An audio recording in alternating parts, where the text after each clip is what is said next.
Hi there friends, my name is Orlando Valido, Orly Valido, or Pimp Orly like they call me on YouTube. Feel like better from the cough, but I still have to use my voiceover program. That cough haven't gone away completely, still have a little bit of it left. Tonight podcast is going to be for another country music artist. Her name is Suzy Bogguss. Susan K. Bogguss, born December 30, 1956, is an American country music singer and songwriter. She began her career in the 1980s as a solo singer. In the 1990s, 6 of her songs were top 10 hits, 3 albums were certified gold, and 1 album received a platinum certification. She won Top New Female Vocalist from the Academy of Country Music and the Horizon Award from the Country Music Association. Early life and rise to success. Susan K. Bogguss, 1, was born on December 30, 1956, in Aledo, Illinois, United States, the youngest of 4 born to Barbara B. J. née Stewart, and Charles Bud Bogguss. Charles was an Army officer who served in the Pacific Ocean Theater of World War II, and later became a machinist who worked at an international harvester plant at East Moline. 3. B.E.J. was a secretary auditor for a Midwest grocery chain. 3. Her grandmothers played piano at theaters. 4. At age 5, she began singing in the angel choir of the College Avenue Presbyterian Church in her hometown. With her parents' encouragement, she took lessons in piano and drums, and as a teenager picked up the guitar as well. 4. In her youth, Bogguss would visit Roy Rogers and Dale Evans at their home in Apple Valley, California, as they attended the same church as her grandparents. 5. She starred in several musicals at Aledo High School, where she was crowned homecoming queen. 6. After graduating in 1975, she enrolled at Illinois Wesleyan University in Bloomington, but later transferred to Illinois State University, ISU, in Normal. She graduated from ISU in 1980 with a bachelor's degree in metalsmithing. She would later use these skills to design her own jewelry. Bogguss later recalled of her interest in music, "Being from a small town, I didn't realize that somebody had to make this stuff. I was so green. I also knew about Elton John and other big performers, but it never occurred to me that somebody like me from my small town could make a living making music." 5. Having sung and played guitar and drums in local coffeehouses during her college years, Bogguss embarked on a nationwide tour as a folk troubadour after graduating from ISU. 7. 8. At the time, she was drawn to other singers such as Emmylou Harris, James Taylor, and Bonnie Raitt. 9. During this time, she produced her first independent album for Old Shack Recording, Suzy.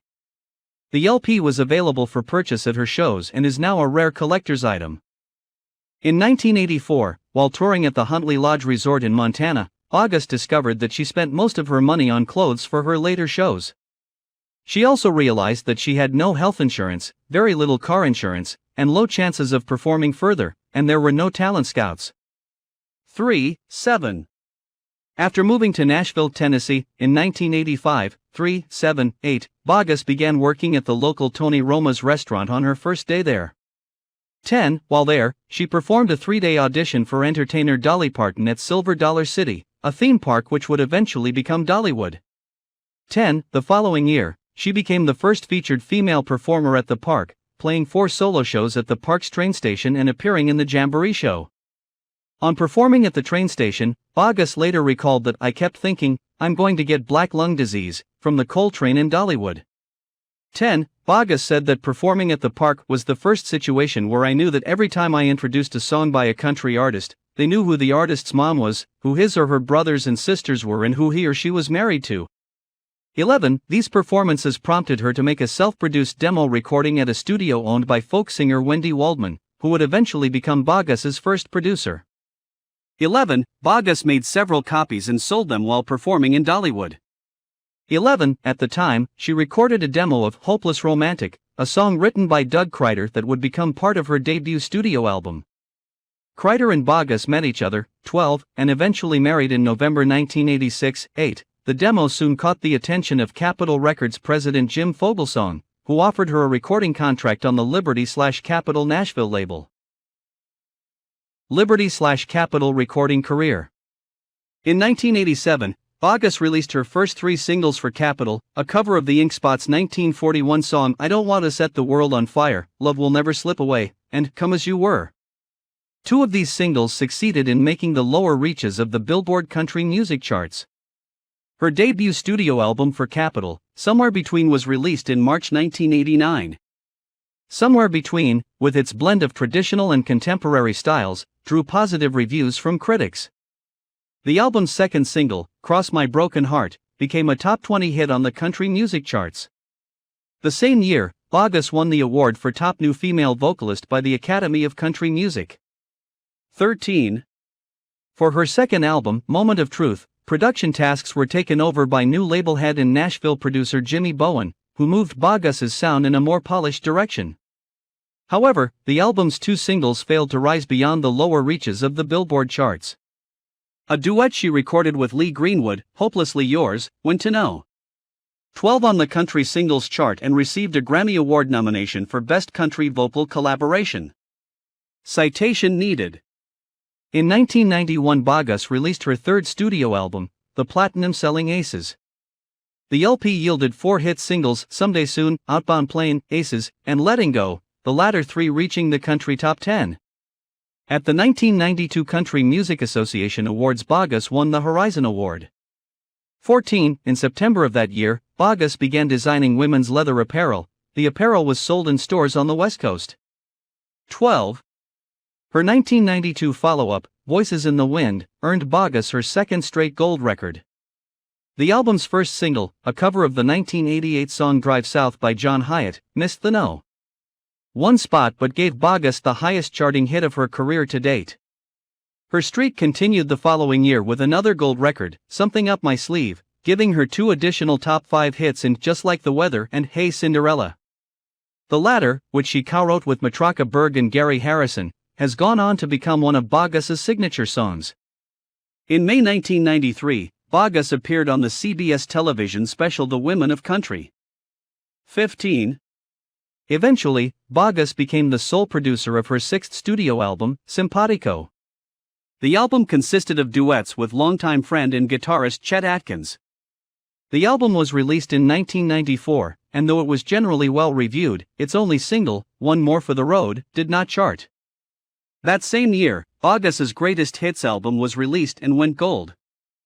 Later, Bogguss collaborated with Alison Krauss, Kathy Mattea, and Crosby, Stills, and Nash to contribute Teach Your Children to the AIDS benefit compilation album Red Hot Plus Country produced by the Red Hot organization. Upon completing Simpatico, Bogguss temporarily set her music aside to start a family. Bogguss and Kreider's first child, Benton Charles Kreider, was born on March 17, 1995, 16. She also scaled down her touring dates as a result for 3 years. 8. In May of that year, Bogguss performed at the White House with Kathy Mattea and Alison Krauss. This event later aired on PBS stations in September as Women of Country Music. 17. In July 1996, she released her 7th studio album, entitled Give Me Some Wheels. During her break, the climate of country music had changed considerably, with more pop-oriented female singers such as Martina McBride, Faith Hill, and Shania Twain dominating the charts. Bogguss's traditional, straightforward style failed to connect with younger listeners, and the record yielded low sales. In March 1997, Bogguss performed at the Every Woman's Challenge charity concert, which was held at the Palm Springs Convention Center in California. 9.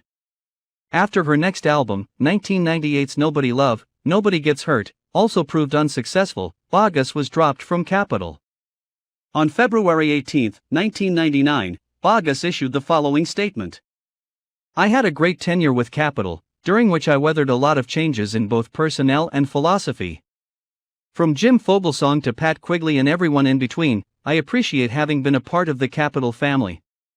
We celebrated a lot of successes together, including Grammy nominations, hit records, and platinum albums.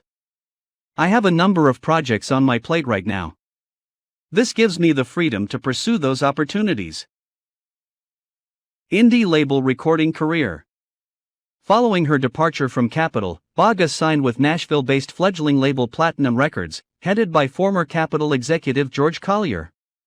18. Within 3 months, she had released her self-titled 9th studio album, Suzy Bogguss. Once again, the album was unsuccessful, with her only single Goodnight making an appearance on the country charts. In 2001, Bogguss founded her own record label, Loyal Duchess. The label's first album, Live at Cafe Milano, documents 3 separate 1999 performances at the Café Milano in Nashville. This release is only available for purchase at Bogguss's official website. In November 2001, she released the holiday album, Have Yourself a Merry Little Christmas, a compilation of new and previously available material included through a special licensing agreement with Capitol. 19. In addition to being available at her website, the album was also offered through Amazon.com, select retailers, and at her live performances. In March 2003, Bogguss and Loyal Duchess Records signed a deal with Compadre Records. Her first release on this label was the Western Swing album, Swing, that she had been recording with producer Ray Benson, the bandleader of Western swing group Asleep at the Wheel.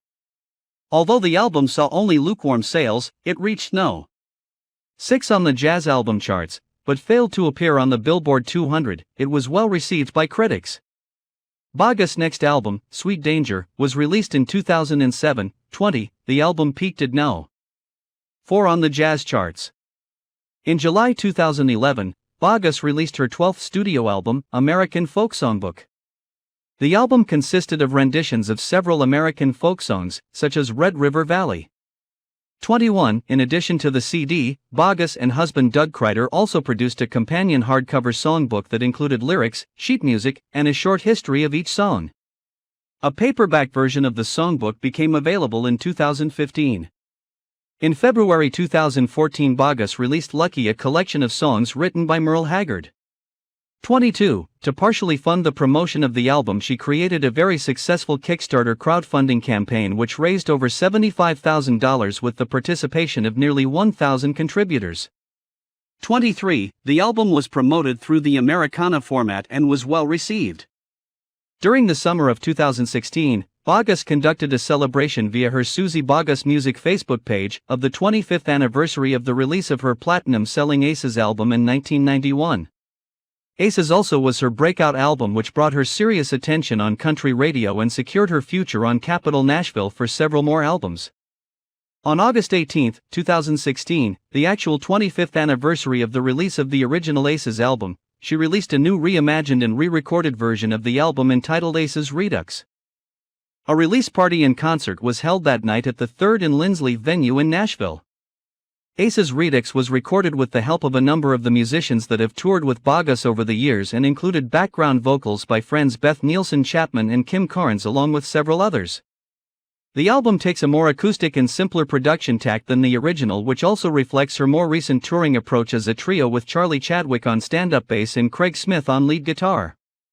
Bogguss's 17th studio album, Prayin' for Sunshine, was released on November 3, 2023.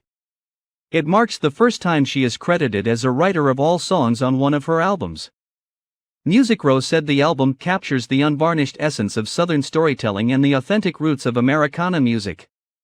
24. In a review for the lead single, It All Falls Down to the River, American songwriter called the song a lyrical gut punch, shining a light on hard truths about life in the United States. From the site of Martin Luther King Jr.'s assassination to the levees of New Orleans that broke during Hurricane Katrina, Bogguss and the McCrary sisters paint a powerful picture of our nation's complex past and present. 25. In an album review, No Depression said the album showcases Bogguss' lyrical and musical ingenuity, her not and a wink humor, and her deep love for her community of friends and fans. And the album reminds us again just how radiant and transportive Bogguss' vocals are. Discography. Main article, Suzy Bogguss Discography. Awards and nominations. Year Association Category Nominated Work/Recipient Result. 1989 Academy of Country Music Awards Top New Female Vocalist Suzy Bogguss won. 1992 Grammy Awards Best Country Vocal Collaboration Hopelessly Yours, with Lee Greenwood, nominated. Country Music Association Awards Horizon Awards Suzy Bogguss won. 1993 27th TNN/Music City News Country Awards Female Artist of the Year nominated. Star of Tomorrow nominated. Country Music People International Rising Star Award won. 1994 Academy of Country Music Awards Album of the Year Common Thread, The Songs of the Eagles nominated. 28th TNN/Music City News Country Awards Album of the Year nominated. Country Music Association Awards Album of the Year, as Artist, won. Album of the Year, as producer, 1. Album of the Year tribute to the music of Bob Wills and the Texas Playboys nominated. 1995 Grammy Awards Best Country Collaboration with Vocals Teach Your Children, with Kathy Mattea, Graham Nash, and Alison Krauss, nominated. 29th TNN/Music City News Country Awards Vocal Collaboration of the Year Suzy Bogguss and Chet Atkins nominated. Country Music Association Awards Vocal Event of the Year Sorry Seems to Be the Hardest Word, with Chet Atkins, nominated. 1996 Grammy Awards Best Country Collaboration with Vocals All My Loving, with Chet Atkins, nominated. 2005 Grammy Awards Best Traditional Folk Album Beautiful Dreamer, The Songs of Stephen Foster, Various Artists, 1. 2013 Grammy Awards Best Folk Album This One's For Him, a tribute to Guy Clark, Various Artists, nominated. Background information. Born Susan K. Bogguss. December 30, 1956, age 67. Aledo, Illinois, U.S. Alma Mater Illinois Wesleyan University. Illinois State University, BSc. Occupations. Musician, singer, songwriter. Known for Drive South. Musical career. Genres. Country folk. Instruments. Vocals, guitar, keyboards. Years active 1977 to present. Labels. Capital EMI Liberty EMI Platinum Compadre Loyal Duchess Proper. Website www.SuzyBogguss.com. Thank you friends for listening to the podcast of Suzy Bogguss, country music artist. Like always, I would like to ask you to pray for yourself, for your family, for your neighbors, that there is no more wars, pandemic or corruption in the world. Pray in the morning, midday, mid-afternoon and before you go to sleep. This your host Orly Valido. Have great night. God bless you.